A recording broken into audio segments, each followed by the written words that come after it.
Let me ask you something real. Have you ever felt like no matter what you do, it's never enough? You finish something, and instead of feeling proud, your first thought is, I could have done better. I should have started sooner. I messed up that one part. They're going to notice what's wrong, not what's right. And deep down, you're carrying this unspoken rule. If I'm not perfect, I don't deserve love, respect, or rest. You might not say it like that, but you live like that. And I want to offer you a different way of seeing it. What if at some point in your life you signed an invisible contract with perfection? A contract that said, I promise to overwork, overthink, and overcriticize myself in exchange for the illusion of safety and acceptance. And what if that contract has been slowly killing your joy? Today, on day 18 of our self forgiveness journey, we're not trying to improve perfectionism. Hey, my beautiful people, welcome back. If this is your first time tuning in, I'm Dag Marie, life coach, storyteller, recovering perfectionist, and somebody who has spent way too many nights replaying conversations in my head, grading myself like a paper. If you've been walking with me on this 28-day self-forgiveness journey, you already know we're not here for surface level healing. We go where it's tender. Today's episode is called Breaking the Contract with Perfection, because perfection is not just a habit, it's a whole belief system. It's the voice that says, if I make one mistake, they'll leave. If I don't do it all, I don't deserve anything. If I'm not the best, I'm nothing. If I rest, I'm lazy. If I show my flaws, I'll be rejected. And I'm doing this episode because I want you to hear this clearly. You do not have to earn the right to exist. You do not have to perform yourself into worthiness. By the end of this episode, I want you to understand how perfectionism became your armor. See where you signed that contract. Begin to gently break it. And forgive yourself for all the ways you've been hard on you. Let's get into it. Let's break this down. When I say contract with perfection, I'm talking about an internal agreement you made, usually unconsciously, that sounds like this. I agree to constantly push myself, criticize myself, and never feel satisfied, in exchange for the hope that I will finally be loved, safe, or accepted. Perfection isn't really about standards. It's about survival. Perfection says, if everything is flawless, no one can attack me. If I'm always on point, I won't be abandoned. If I never need help, I won't be a burden. If I perform well enough, maybe I'll finally be enough. So why does this matter for self-forgiveness? Because perfectionism turns you into your own judge, jury, and executioner. You don't just hold yourself accountable, you punish yourself. You rehearse what you did wrong for years. You ignore your progress and obsess over your flaws. You apologize for existing. You treat rest like a crime scene. And let me ask you, what happens when you try to heal from that place? When you believe your healing has to be perfect too? You say things like, I should be over this by now. Why am I still triggered? I did all this work and I still messed up. I'm failing at healing. So not only are you exhausted from life, you're exhausted from how you're trying to fix your life. Perfection doesn't let you be human, and you are in fact human. This is why breaking that contract is a huge part of self-forgiveness. You cannot forgive yourself while you are still secretly demanding perfection from yourself. You know, I'm not going to ask you to go somewhere I haven't gone myself. So let me tell you my business for a minute. Growing up, I learned early that being on point got me love. Being helpful got me approval. Performing strength got me respect. So I became the strong one. The responsible one? The one who figures it out. When I did things well, I got praise.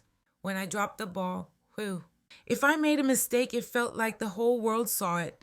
And that shame, it burned. So my nervous system quietly filed that away and created a rule. We don't mess up ever. Of course, I still messed up. I'm human. But every mistake felt like a personal failure, not just of action, but of worth.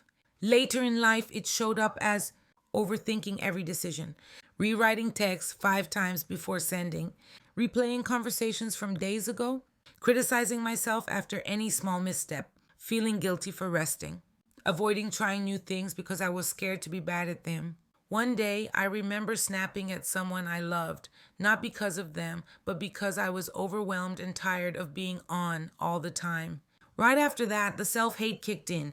Why did you say that? You're supposed to know better. You teach emotional awareness and you act like this? You're a hypocrite. Get it together. It was brutal. And then in the middle of that spiral, I heard my own voice, the one I use with my clients, the one I use with all of you on this podcast. You're talking to yourself like you're not allowed to be human. Oh, it hit me. I had made this internal promise. If I can just be good enough, perfect enough, wise enough, then I won't lose people, disappoint God, or fail publicly. That was my contract with perfection. It was never written, but it was signed in anxiety, over responsibility, and self criticism. And here's the wild part: perfection wasn't actually protecting me, it was draining me, isolating me, keeping me from deeper intimacy because I was always trying to be on. The transformation moment came when I realized if I only feel worthy when I'm flawless, then I will never feel worthy because I will never be flawless. None of us will. So I had a little ceremony with myself, literally.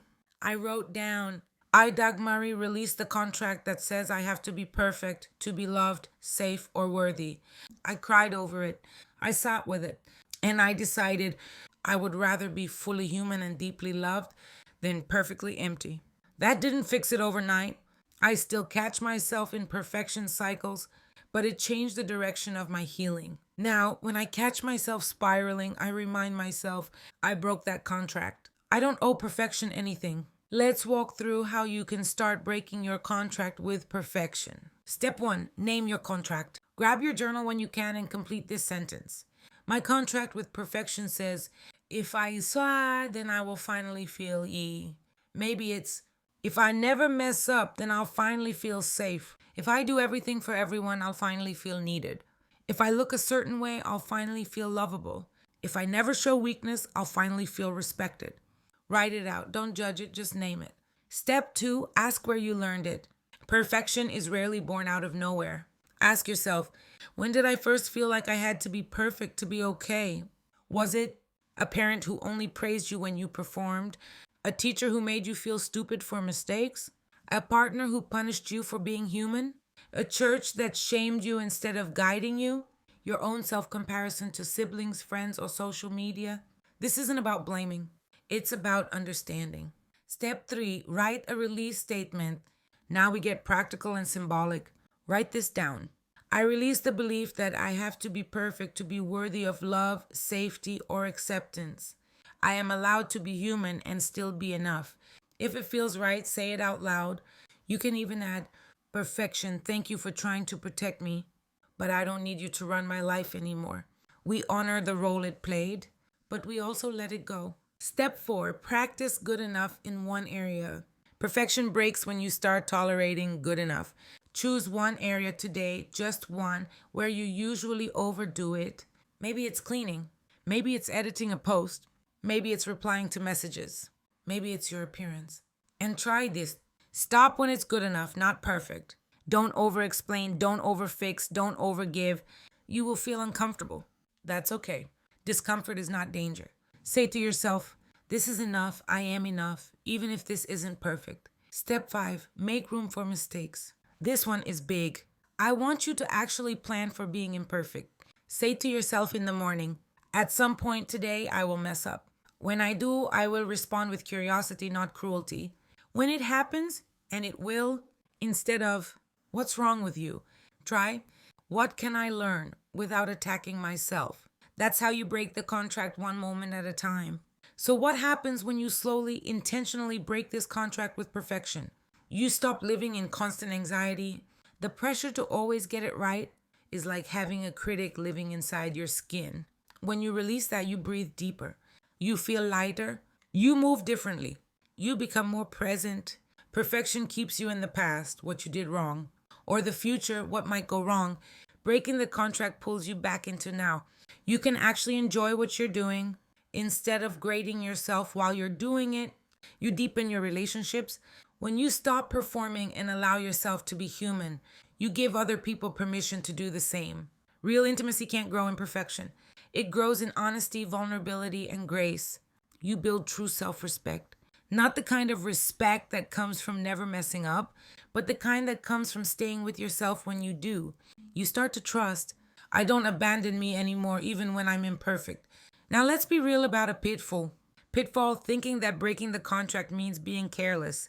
Nah, we're not trading perfection for I don't care. We're trading self abuse for self respect. You can still have high standards, still strive for excellence. You're just no longer tying your worth to the outcome. Let's bring this home. You did not come into this world with a clipboard and a checklist. You came in as a baby, messy, loud, needy, imperfect, and completely worthy of love. Somewhere along the line, life taught you that you needed to earn what you already were. So you signed a contract with perfection, thinking it would protect you. But now you know, perfection doesn't protect your heart, it suffocates it. Self-forgiveness means saying, I forgive myself for all the years I believed I had to be flawless to be lovable. I forgive myself for using perfection as armor. I forgive myself for the way I've talked to me. You are allowed to be in process. You are allowed to grow out loud. You are allowed to be a masterpiece and a work in progress at the same time. So here's your day 18 affirmation. I break the contract with perfection. I am allowed to be human. And I am worthy of love exactly as I am, in progress, imperfect, and still deserving. Say it again. I break the contract with perfection. I am allowed to be human. And I am worthy of love exactly as I am. Let that sink in. You do not have to earn air. You do not have to earn love. You do not have to earn your right to heal. You already qualify. All right, my love. Thank you for sitting in this with me today. If this episode made you tear up, get quiet, or feel a little exposed, that's okay. That just means we touched a tender place that needed attention. Do something gentle for yourself today. Rest a bit more. Move your body. Write, breathe, cry if you need to. If you know someone who's killing themselves trying to be perfect, the friend who never lets themselves rest, the mom who thinks she's failing, the high achiever who can't ever celebrate, send this to them. Make sure you're following the podcast so you don't miss the rest of this 28-day self-forgiveness journey. And if you want more tools, journaling prompts, and support, you can find me over at https://wayofthewiseowl.com. I love you. I see your effort. And I want you to remember, you don't have to be perfect to be worthy of a beautiful life. I'll meet you back here for day 19. Until then, be kind to the human you are, not the robot perfection tried to make you be. Talk soon.